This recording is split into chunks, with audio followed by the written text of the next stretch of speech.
Hey guys, so I wanted to make a quick video to update you on everything that's going on and to make sure that you guys are clear on the communication as far as what we're doing in the store.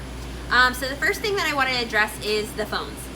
The phones are ringing off the hook, and I wanted to bring more support with that. Our phones are literally almost a distraction from us getting the job done, and I wanted to make sure and make clear that from now on we are no longer bringing drinks out to customers in their car for pull-up curbside. What we are going to say to customers is that we're so sorry. We are no longer doing that, but what we are doing is mobile order and pay pickup from 7 to 10 a.m. Monday through Friday, and 8 to 12 Saturday and Sunday. That is what we're doing in place of bringing it out. We were doing it before, but we are just evolving as things are evolving rapidly. And so if a customer calls and they are very upset, I would like you to give your phone to a shift supervisor so they can make that moment right and just connect with them to de-escalate any type of situation from happening. Shift supervisors, if you find that you do need to bring that order out just for that one customer and make that moment right, and give them a recovery card as well. Please have recovery cards in your pocket.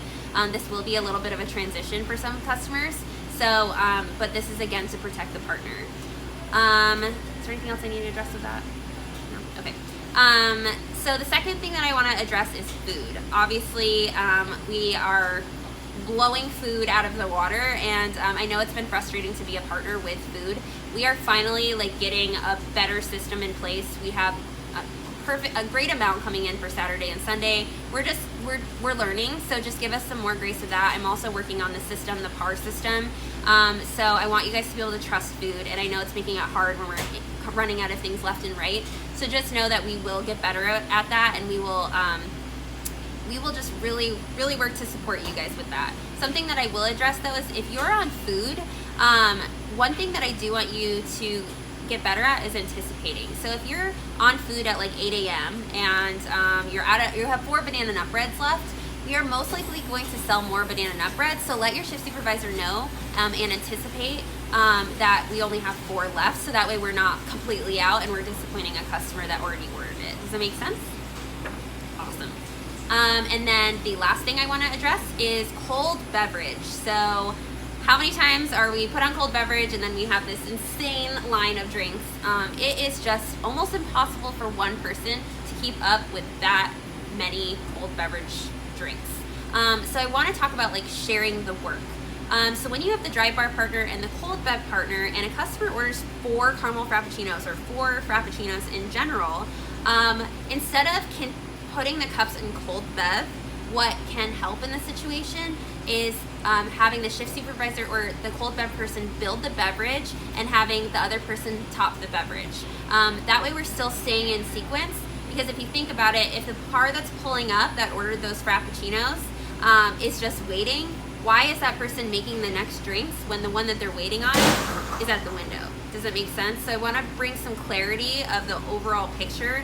Again, it's going to be communication between the cold bar partner and the dry bar partner. There very well may be an opportunity, or it may be fine for the cold bev person to be able to make all of those frappuccinos because they don't have any other drinks, but sometimes they have 4 mobile orders or whatever that looks like.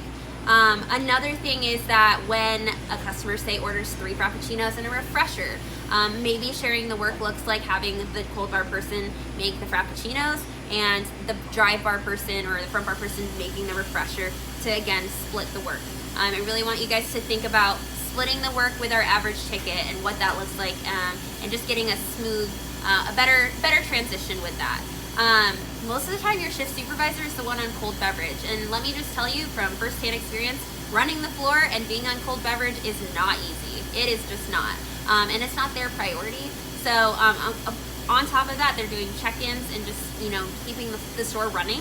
So just think about that the next time you have a supervisor or somebody in the support role on cold beverage. As far as cat pay and as far as reopening, I think I'm going to make a separate video because there is a lot going on with what that looks like. Just what I do want you guys to do is trust Corey and I on making this a smooth transition. We're not gonna just reopen the doors and expect you guys to be hunky-dory. We are going to connect with you guys all individually. We are going to make sure that it's in stages, and not necessarily us, but Starbucks. Starbucks is the one that's doing this in stages, and we're gonna make this as smooth as possible, and I will make another video on what that looks like, and I think that's all I need to address, right, Corey? Awesome. Okay, thank you guys. Have a good day.